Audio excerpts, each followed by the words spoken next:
Hey everyone, and welcome to another one of my weekly art videos. I hope you're having an amazing day, and thanks so much for joining me on this one. I often get asked how I like approaching painting water when working with watercolor. And the fact of the matter is that it depends. It depends if in the painting we're seeing that body of water very close up or very far away, and also on whether there is a lot of splashing and movement going on in that body of water or if the water is quite still, because all of these will require different techniques. So what I'm going to be doing is I'm going to be sharing the painting process, especially focusing on the water segment for this watercolor mallard duck piece that I worked on a few days ago. And I'm going to be spilling the beans on the 2-layer technique that I love using to paint calm water that we're seeing from a relatively close distance. And along the way, I'll also be sharing the main tips that I always make sure to do that help me arrive at great results. And as an FYI, the real-time, fully narrated version of this tutorial is available over on my Patreon for members in the $6 tier and higher, along with over 100 other tutorials that I haven't shared anywhere else. All of these tutorials that I share over on Patreon include my outline sketch, reference photo, if any, supply lists, etc. So with all that said, let's jump in. To begin, it is essential to have the right supplies on hand whenever I'm going to be painting water. And whenever the water section of your painting is relatively large, you want to make sure that you're using large brushes. Like, for example, in this piece, the entire painting is water except for the duck. So I prepare myself with 2 large brushes, a 1-inch flat brush, which I'm going to be using to do my pre-wetting with clean water, which I'll be talking about in just a bit, and a size 6 mop brush. Mop brushes are essentially large, absorbent, round brushes. By having these 2 large brushes on hand, I make sure that I'm going to be able to load up my paintbrush bristles well with either water or paint, and I'm going to be able to paint large areas quickly. Aside from my paintbrushes, I make sure to use high quality watercolor paper, which is 100% cotton, because I know that I'm going to be more easily able to create these beautiful diffused out gradients and organic effects that are so particular to watercolor if I am using better paper. I am using cold pressed paper from Arches for this painting. This paper also tolerates layering very well, which I do both in the water as well as the duck. Aside from my paintbrushes and my paper, I also make sure to have a good amount of the different color mixtures that I am thinking of using in the water area ready to go. I don't want to be thinking about what colors I'm going to be bringing in or taking too long making more of my different color mixtures that I'm going to be needing once I have started to paint. For this painting, the main colors that I decided to use for the water are Antwerp blue, sap green, and a little bit of Payne's gray. Aside from that, I also make sure to have a few neutrals or browns available for myself on my palette in case I want to pop some of these in to create the illusion of little twigs or dry leaves that have fallen on the water. The 3 neutrals or browns that you see right there on my palette are burnt sienna plus a little bit of Payne's gray, burnt sienna by itself, and raw sienna. But it is also incredibly important to have those color mixtures ready, which you're going to be needing to create any reflections on the water. So all of the colors that I used in the duck, I also have to make sure to have on hand because I want to be able to pop those in while that paper is still wet so that I can have those soft diffused out gradients and effects. And aside from the colors that I've already mentioned inside of the duck, I'm also going to be using Winsor Lemon and Pyrrol Scarlet. I use a combo of this yellow and this red in the bird's beak and also in the bird's leg and foot. And the last thing that I make sure to have on hand before starting with the painting process is a container with clean water. All right, so with all that said, let's jump in. This right here is what I absolutely love doing whenever I'm going to be painting water or any large area. I am using my 1-inch flat brush to do pre-wetting using clean water. I'm taking a little bit of water at a time from my container, and I am using gentle strokes starting at the top and slowly making my way down.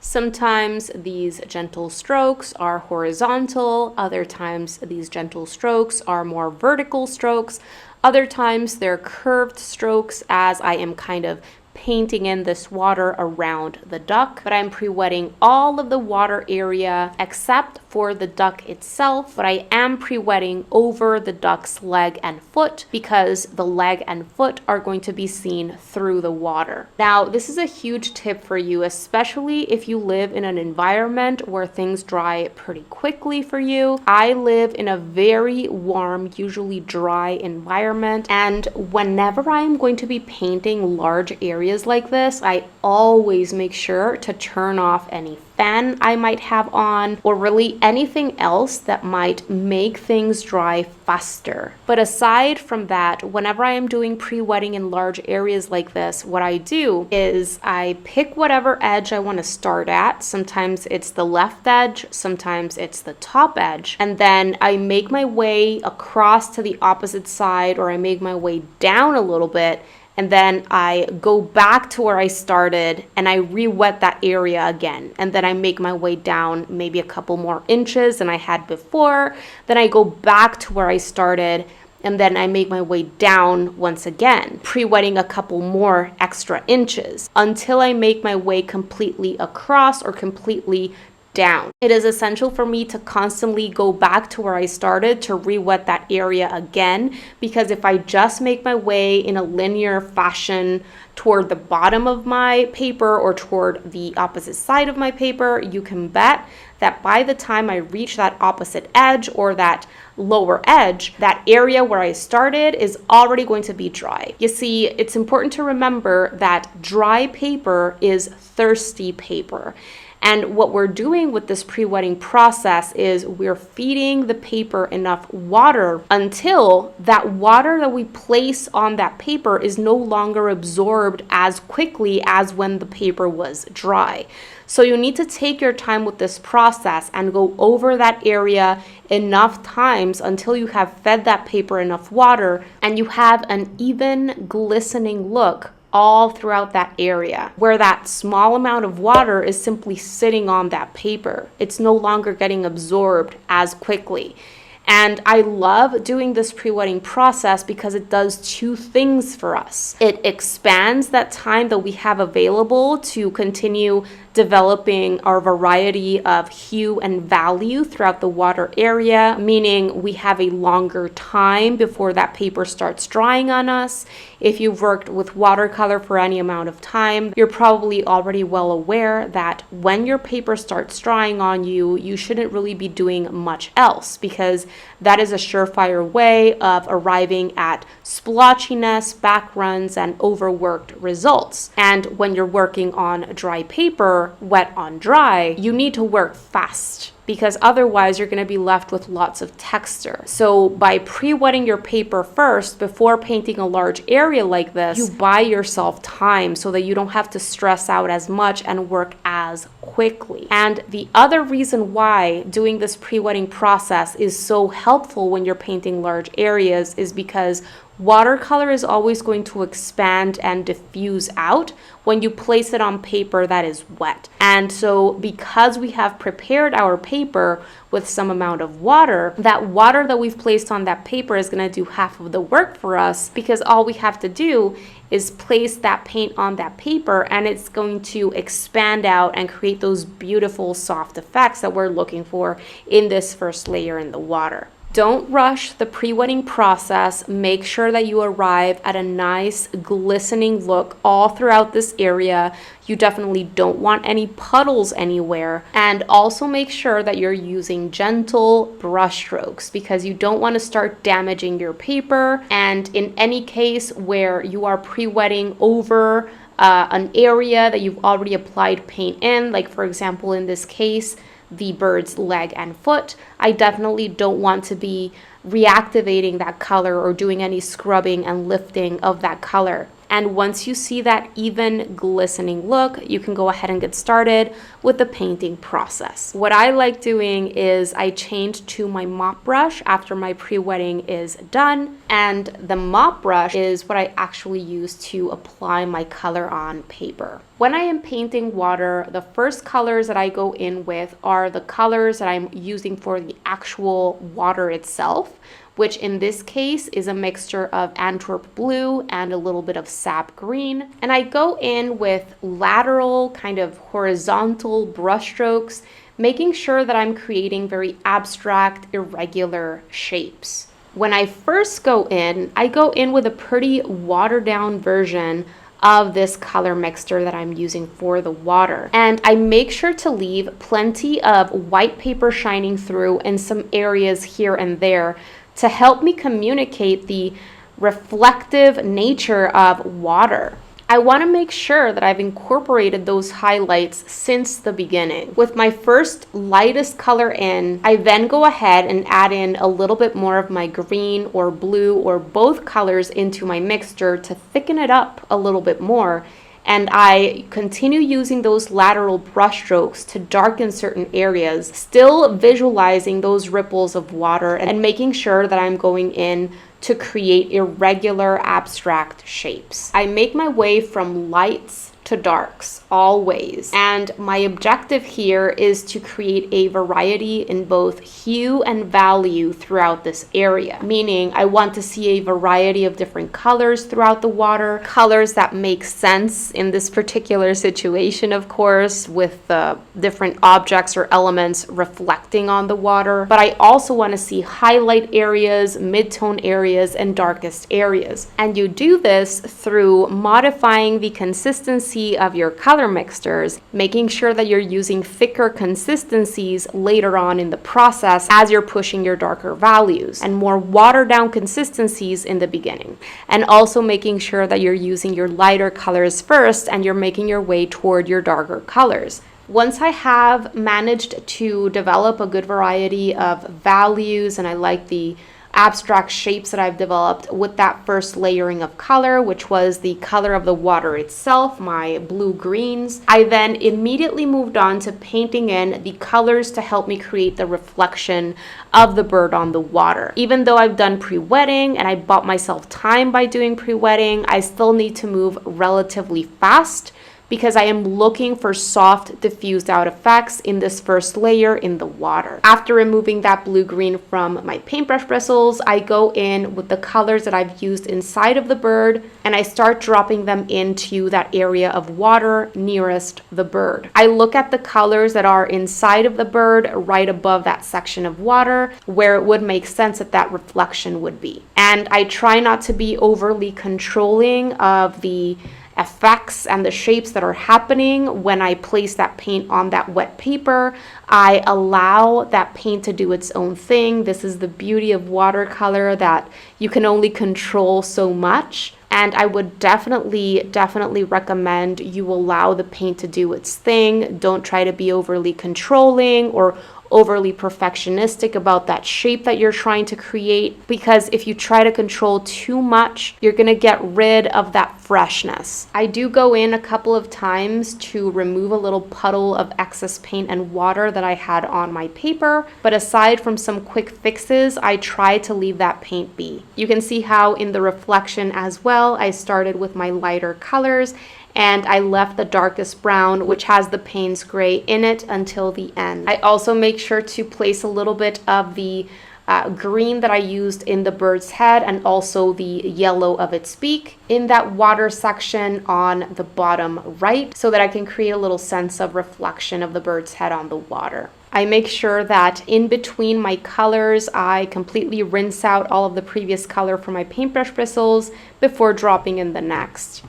And finally, I just take advantage of the fact that my paper is still wet and workable because I took my time with that pre-wetting process before starting. And I just drop in a little bit of my raw sienna here and there in the top of my painting to create a little bit of a variety in hues over here as well, just create a sense of maybe some leaves or twigs that have fallen on the water, which are maybe floating there on the surface.